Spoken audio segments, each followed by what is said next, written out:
Hello students, again we are going to start with our next video that is small intestine. ठीक है, last class में मैंने आपको stomach पढ़ाया था और आज हम शुरू करने वाले हैं एक बहुत ही important organ of digestion that is small intestine. ठीक है, तो अब स्मॉल इंटेस्टाइन की बारी आ गई. आपको याद होगा कि हमने पढ़ा था कि हमारा जो स्टमक है, suppose this is our stomach, तो ये जहाँ पे इंड कर रहा था मैंने यहाँ लिखा था दिस इज पाइलोरिक एंट्रम. ठीक है, मैंने लिखा था कि इंड पार्ट जो है इसको हम पाइलोरिक एंट्रम कहते हैं, लेकिन इसके बाद से ड्यूडेनम शुरू हो जाती है. ठीक है, suppose there is this type of structure and finally यहाँ से फिर लार्ज इंटेस्टाइन ओपन हो जाती है. सपोज यहाँ से क्या शुरू हो रहा है, लार्ज इंटेस्टाइन, और यहाँ पे क्या इंड हुआ, स्टमक. तो स्टमक की जो इंडिंग होती है इसको हम कहते हैं पाइलोरिक एंट्रम. ठीक है, और जहां से हमारा लार्ज इंटेस्टाइन शुरू होता है, ये जो वाल्व आप देख रहे हैं इसको कहा जाता है इलियोसिकल वाल्व.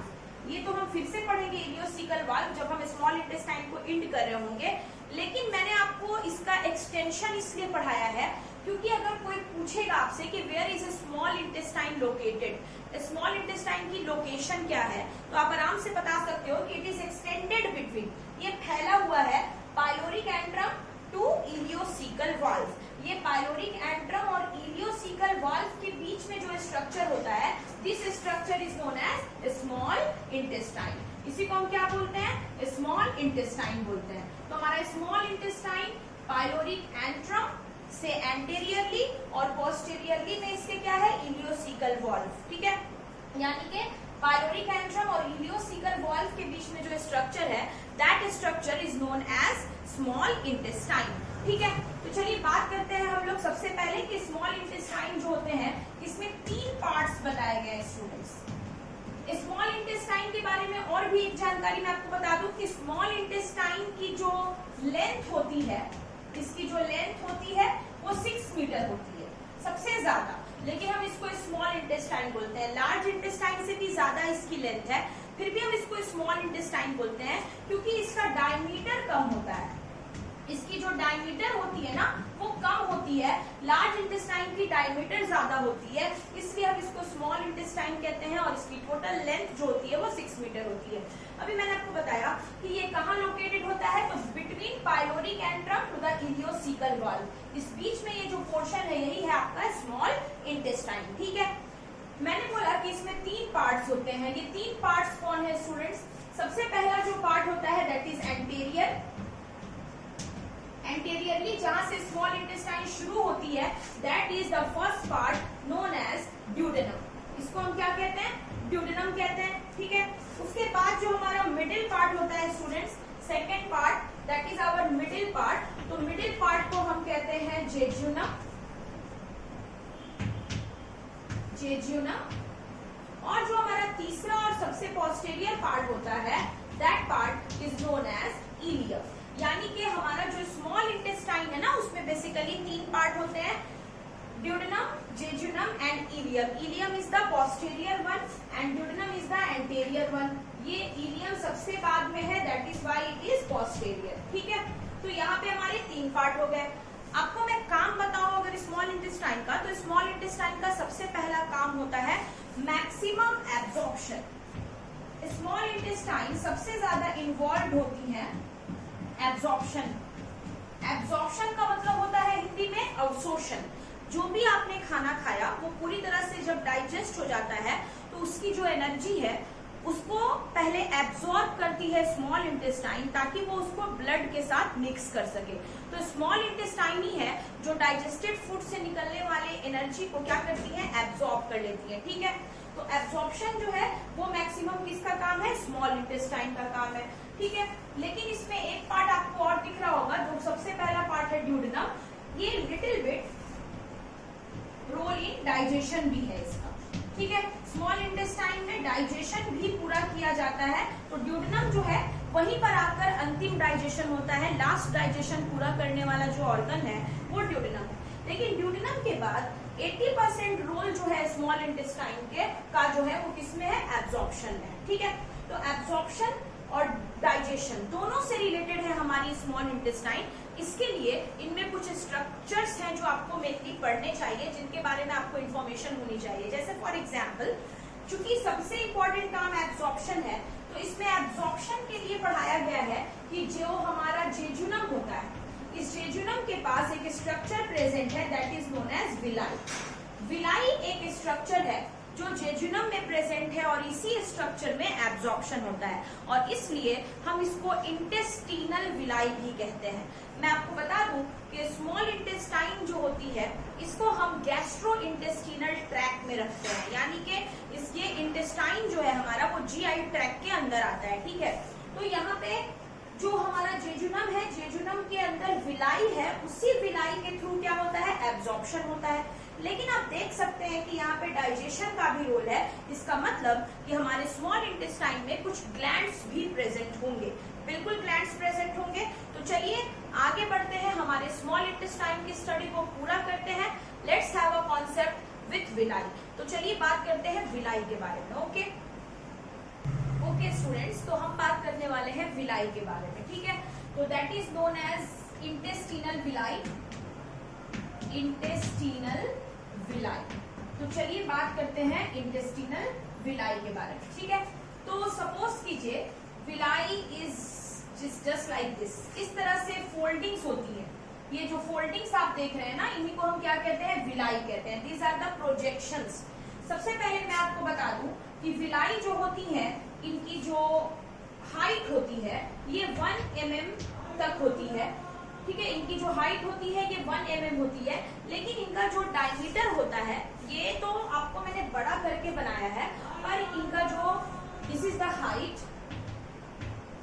हाइट जो है वो 1 mm है, लेकिन इनका जो डायमीटर पढ़ाया गया है, diameter must be less than 1 mm, less than 1 mm, यानी कि 1 mm से ज्यादा हाइट पे ये होते हैं, पर इनकी डायमीटर 1 mm से कम होती है, ठीक है। तो these are known as villi. ये जो आप देख रहे हैं ये विलाई हो रही है, इस तरह से ये फोल्डिंग्स बनती जाती हैं।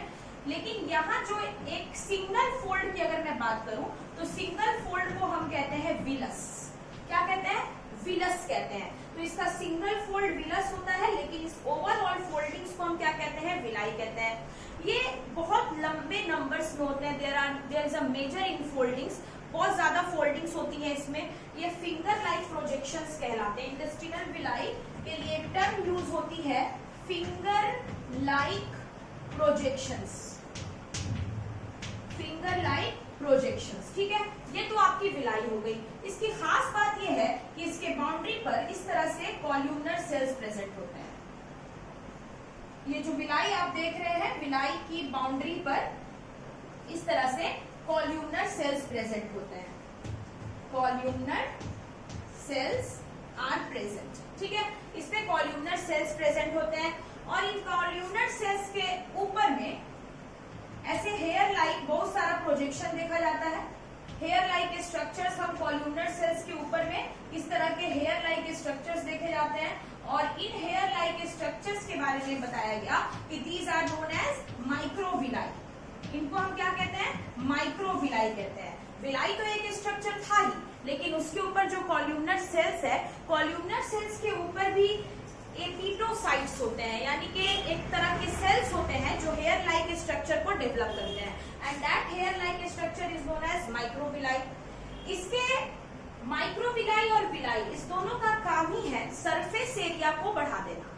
विलाई जो होती है ये सरफेस एरिया बढ़ाती है ताकि इसके अंदर ज्यादा से ज्यादा एब्जॉर्प्शन हो सके।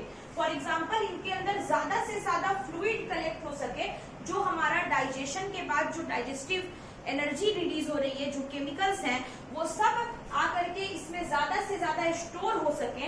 इसी के लिए स्मॉल इंटेस्टाइन के सरफेस एरिया को ये बढ़ाते हैं, और इनका यही काम है। तो विलस या माइक्रोविलाई, इन दोनों का काम है कि ये सरफेस एरिया को इंक्रीज कर देते हैं। सरफेस एरिया इंक्रीजेस, यानी कि इनके द्वारा सरफेस एरिया बढ़ाई दी जाती है, और इनका मेन रोल किस में देखा गया, the main role is in absorption. इनका जो मेन रोल है वो एब्जॉर्प्शन में होता है, ठीक है। इसके बाद मैं आपको बता दूं, यहाँ पर इस तरह के स्ट्रक्चर्स देखे जाते हैं, कुछ इस तरह से ले लीजिए, something like blood vessels and all, ठीक है। ये जो आप सेंटर में देख रहे हैं, this central structure is known as lacteals.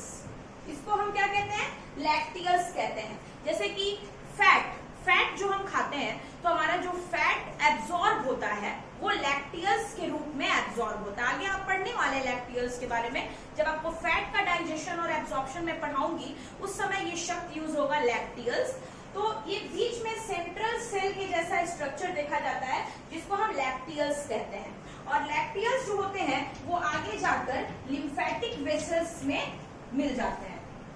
ये फाइनली इनको किस में भेज दिया जाता है? लिम्फेटिक वेसल्स में भेज दिया जाता है, जो लिम्फेटिक टिश्यू के फॉर्म में डेवलप हो जाते हैं। ठीक है, तो बीच में हो गए हमारे लैक्टियल्स जिनमें फैट की एब्जॉर्प्शन होती है।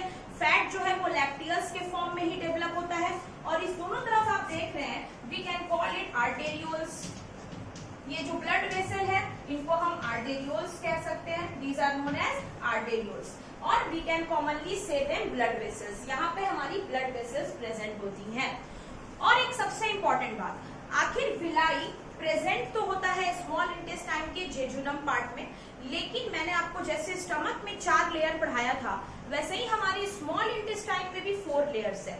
इनफैक्ट जो हिस्टोलॉजी ऑफ एलिमेंट्री कैनाल है, माउथ से लेकर लार्ज इंटेस्टाइन, उन सबके सिमिलर 4 लेयर्स हैं।